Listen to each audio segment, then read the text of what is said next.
All right. Good morning. Carl Blackstone with the Columbia Chamber. Happy Friday for a long weekend. Happy Memorial Day weekend, which is just it's going to be a little different, right? The unofficial start of summer. We're going to have some great weather, but we'll see how the traffic. AAA says this would be the slowest travel weekend they've ever seen since they started recording.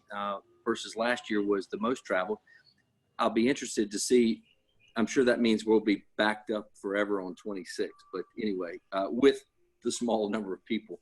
But anyway, let's do a quick recap of the week, and then I've got a couple of questions that Joe and others have asked for this week. And so it was a little different this week. We obviously restaurants open up was a great thing. For the most part, I'm hearing great responses from restaurant folks around the city talking about how they're acclimating still. Most restaurants don't have enough inventory to carry a full menu. Supply chains have been disrupted for so long that they've had to reorder everything. Obviously, everybody's heard about the issues with meat packing plants around the country, and so that's playing out as well in local restaurants. Those farm to table places are even having trouble getting folks getting food back locally. So, but give it a couple weeks and they'll be back up and running. But it is going to be a slow walk back to some normalcy with restaurants in mind. But for the most part, it's been good. I have had some interesting conversations. I spent yesterday morning talking with a bunch of bar owners and restaurant owners about the curfew in place. Currently, the city of Columbia is the only municipality in South Carolina that has a curfew in place. And so we've been asking the questions, how has that hurt your business? Or is it impacting it at all? And for those bar owners, of course, it is really impacting them. Restaurateurs, just a little. Keep in mind, if the curfew goes in place at 11 o'clock, for those restaurants that are staying open for dinner, that means they have to shut down by 9 in order to clean the kitchen and do everything for patrons to be out of the place by around 11. So we're asking the city to review that ordinance does expire on June 6th. And so as we talk next week, we're going to look at that. But I don't know if the votes are there to rescind that curfew, but I don't think the votes are there either to expand the curfew after June 6th. So we'll keep watching that. Elsewhere, the state obviously has opened up amusements, outside amusements, which would be great, especially as folks flock to the beach.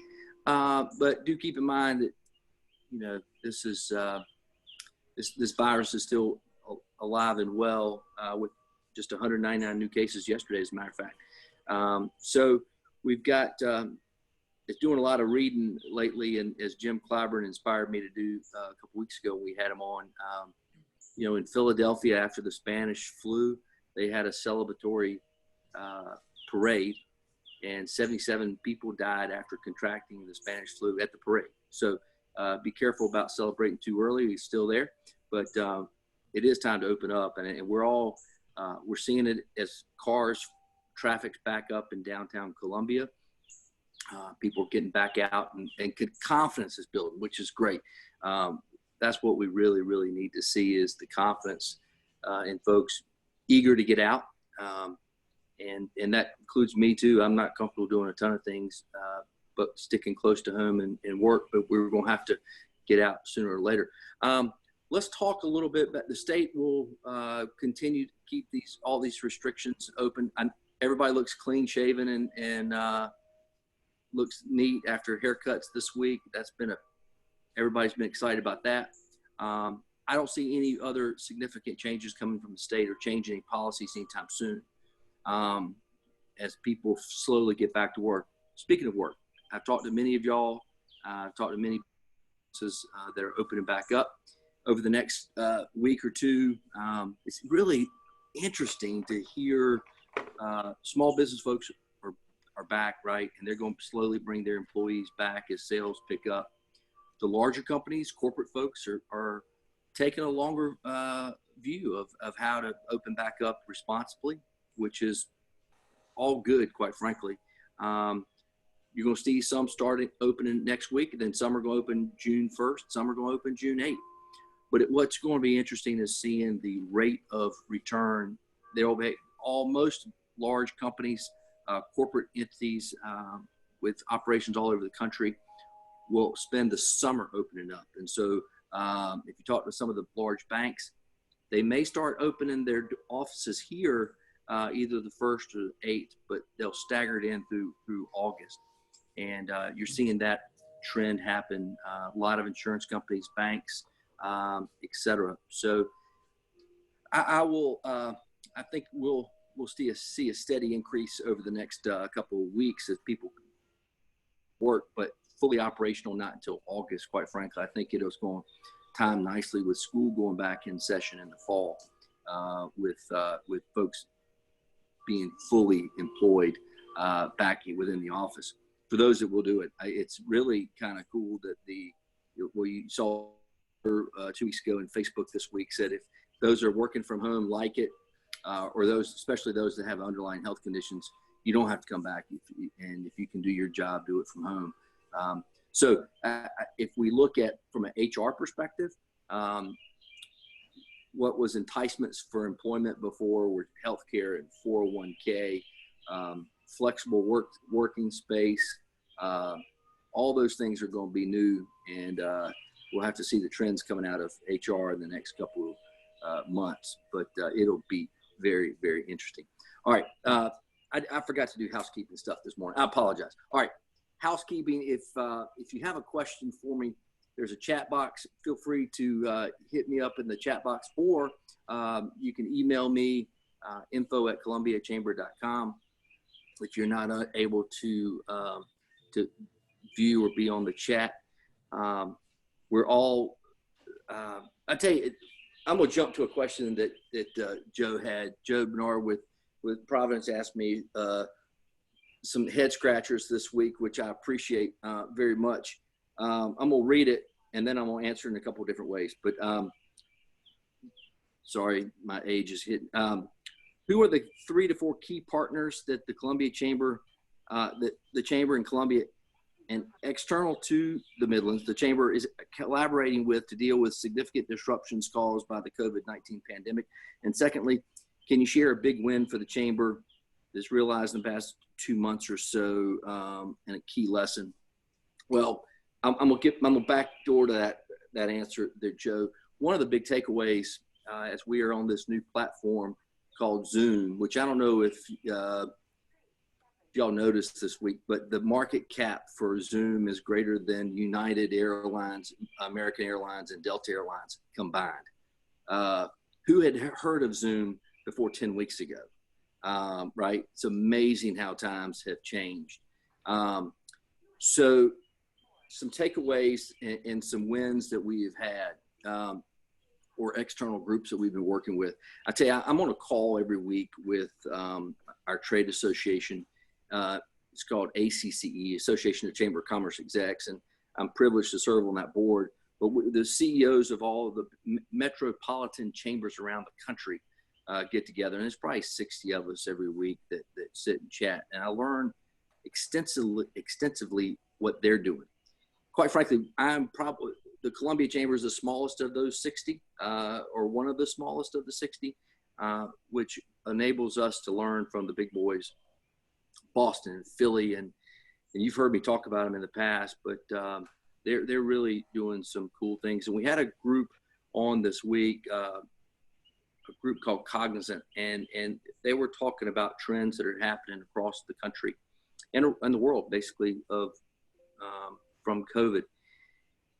And some of the easy takeaways that we discussed are, we talked about Zoom and its transformational impact on business right now, but it's got some glaring flaws. And if you're a Dreer parent, you know that very well this week. The security concerns around Zoom. So what's going to happen? What are the trends? Technology is taking off. We're going to have a big bang 2.0 or whatever, 2020 big bang right now. Technology is going to soar. And if somebody can create a platform that has the simplicity of Zoom with the security of an iOS or some others, it's going to be a huge success. There's so many new platforms out there that are opening up every week, but they're clunky and they may not have the security issues that everybody needs.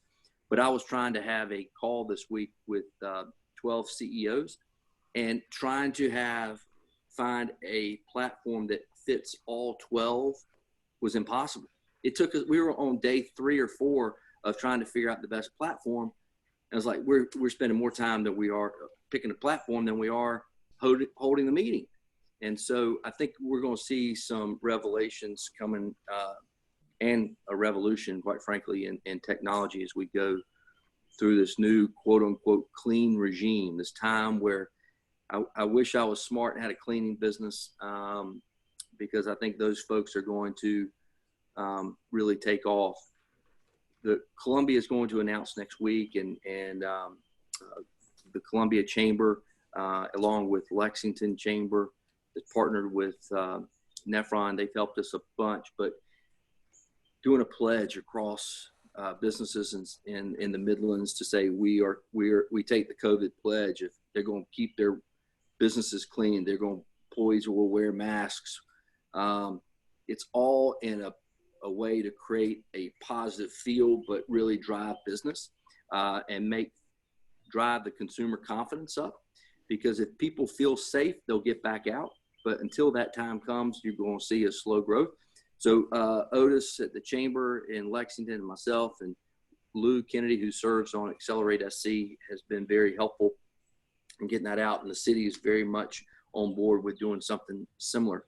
So Joe, that was an introduction to my answer to you, which is one of the big takeaways and one of the big lessons for us is no one is an island, and we have to do a better job of working with other teams and other folks. And that may be in Columbia, it may be out of Columbia. I had several meetings today with my counterparts at the Greenville Chamber and Charleston Chamber. We're presenting a package of suggestions to Accelerate SC on what they can do for small business. For starters, we want to see $100 million from the federal dollars that are being passed through to use for small business. We need small businesses cannot, with the help they've been having already, we're still going to see some problems, and we need to prop them up. Now, I'm not sure if anyone caught 60 Minutes last week, but it was a fantastic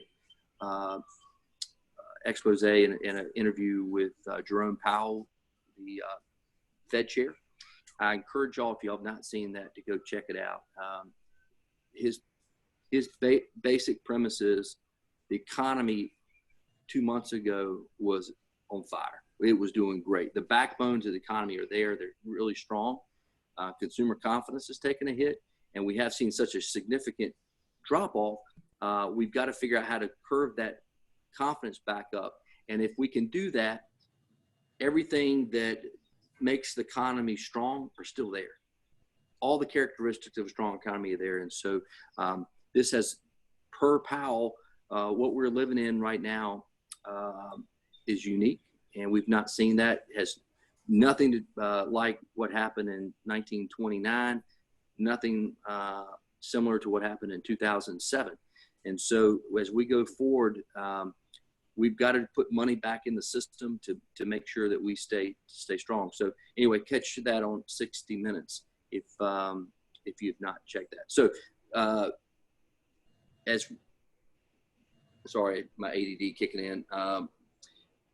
We have worked with, the key for us at the Chamber, the key for y'all in your organizations as you pivot is collaboration. And Columbia, I've always complained a little bit about Columbia. We've been very, very prolific, like bunnies, in creating organizations. If we don't like our organization, you can go start your own thing down the street. And I call it the Congaree two-step. We just have so many organizations that compete, similar missions, but they all try to find their little creative niche. But we've got to do things differently in Columbia to really make this community thrive.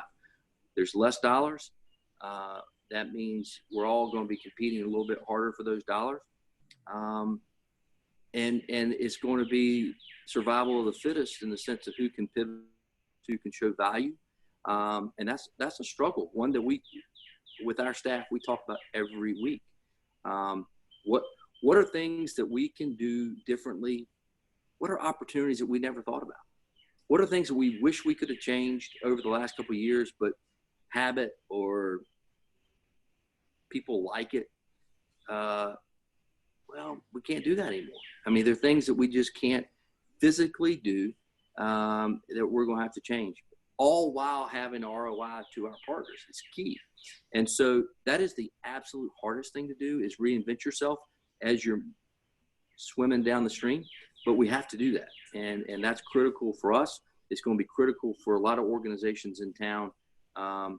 Just yesterday, I read a note that the two largest regional chambers in Milwaukee are merging.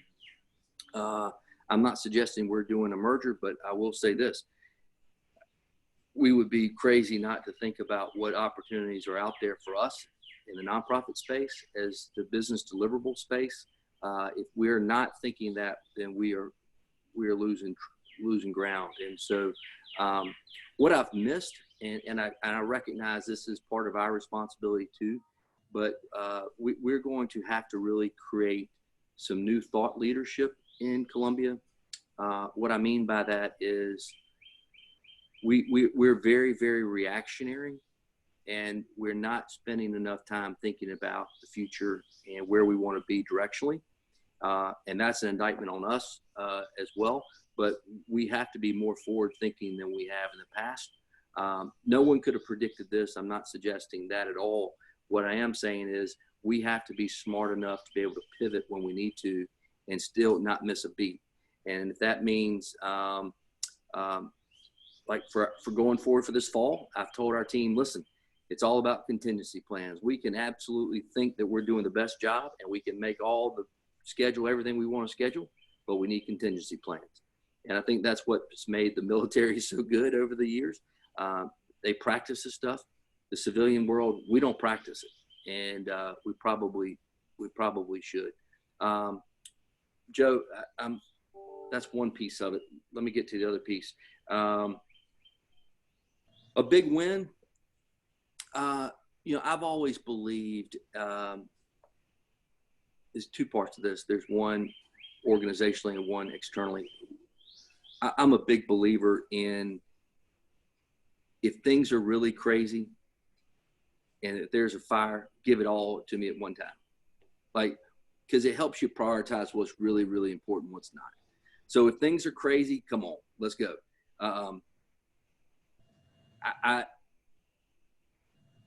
Sorry, something happened on my screen.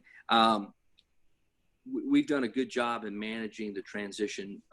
During the pandemic, we've been producing more. We've been trying to be more outwardly facing. At the same time, we've gone through a move and we furloughed the staff.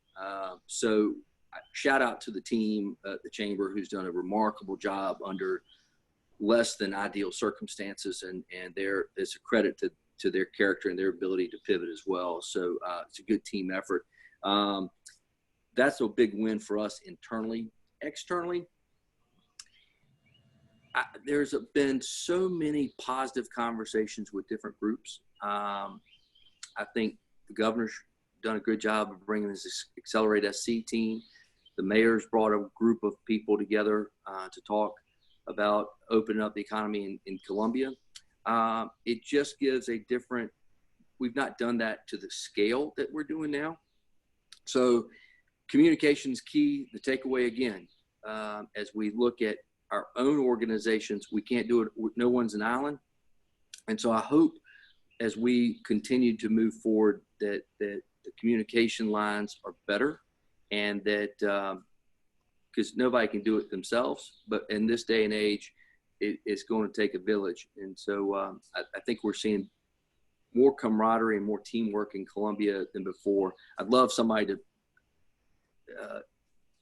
comment on that if they see something. I mean, but as I'm calling around, I'm personally trying to do a better job of that. I'm still not as good as I need to be, but it seems we're all trying to, we may differ how to get to the same place, but we're all trying to get there, which is good. All right, let me jump on the chat.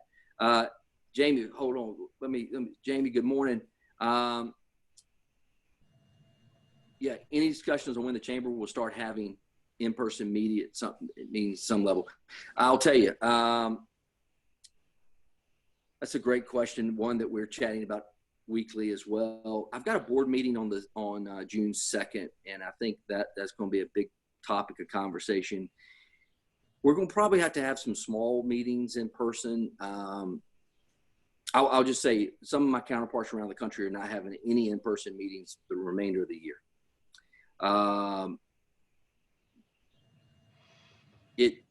We will have a lot of corporate folks not able to attend anything for the remainder of the year. And that will be set from risk management folks at an office somewhere in a big city. They can't help that. So we're just going to have to do things, maybe do it virtually as well as in person, and try to. Adam Vance is going to have to help us be creative in how do we simulcast things around the area. What platforms do we use? We're trying to get creative. A couple things we are going to do differently. Like I usually, because of we do so much event stuff, we usually take July off. We probably won't do that this year. We'll probably keep up with some of the programming that we've been doing on a regular basis. One, to stay connected. I think it's important during this time as folks are paying attention and they're not going on vacations, they're canceled their European trips. We want to be engaged. So we'll probably be holding those throughout the summer virtually. But I'll tell you, there's a growing chorus of folks that wants to do something in person. Jamie, on that, I don't have a definitive time, but it'll be something for our executive team to talk about at our board meeting next week. All right.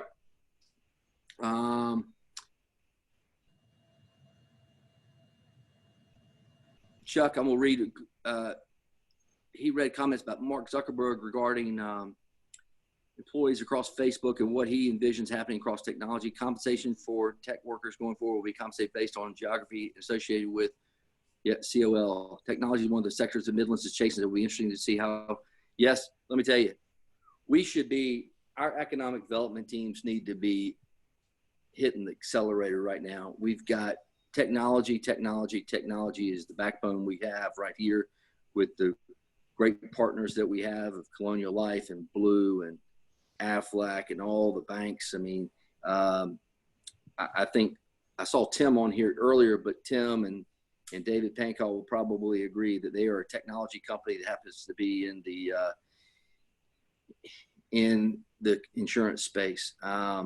We have capacity, and it is absolutely imperative that we double down on our efforts to attract. Interesting thing, Charleston's seeing a boom right now in online sales for homes, all coming from Northeast major metropolitan areas. People doing virtual tours, buying a house sight unseen, just to get away from large communities. Businesses are doing the same thing. Businesses are looking to relocate in areas that mid-market cities that do not have the risk associated with metropolitan areas, but want to be that have the luxuries. Maybe college town's perfect place for us. So I really see if we can take advantage of this, great opportunity for Columbia, because again, we have more assets than any mid-market city that I know of in the Southeast. We just have a bunch that are underutilized. So, all right, any other, making sure my chat's good. Okay. Anything I'm missing? Anything that we need to be aware of from y'all's perspective?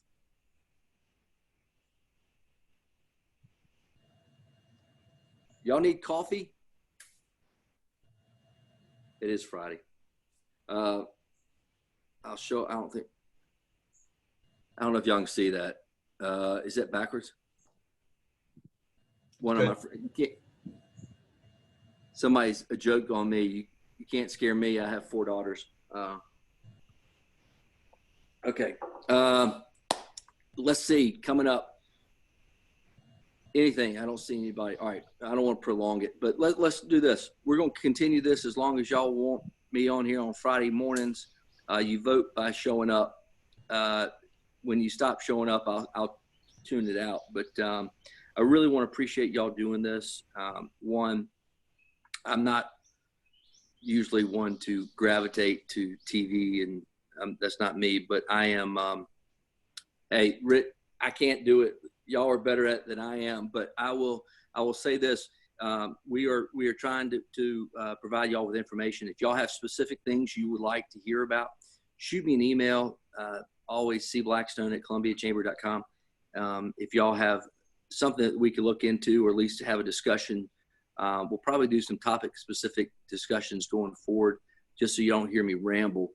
But we'll update you as well on things going on. But I have enjoyed this. Appreciate y'all's partnerships. Joe, thanks for sending the questions this week. I'm sorry I butchered it. Susan's just posting. We're going to have a really good military outreach meeting on Tuesday at 2:00.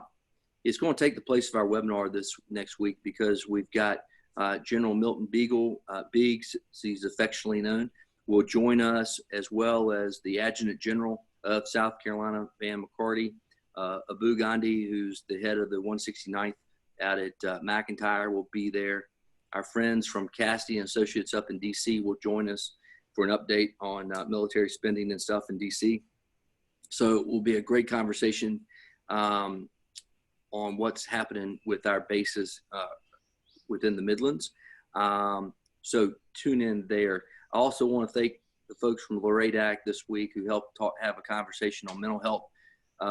That's something that for every employer, y'all need to make sure you're tracking that employees' well-being is not just COVID, it's the mental health side of this pandemic and the impact it's had on families. So it's going to be on our website. I think it's already posted. So if you missed LORADAC, come on back and check that out. We're also going to have an issues meeting on June 2nd. That's our normal scheduled time at 8:00 in the morning. And we have invited representatives from 3 school districts to talk about what they're doing and preparing to get back in the fall.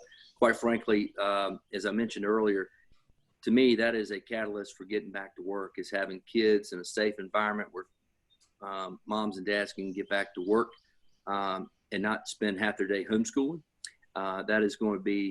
That's tough. For those that have been doing it, my hat's off to you.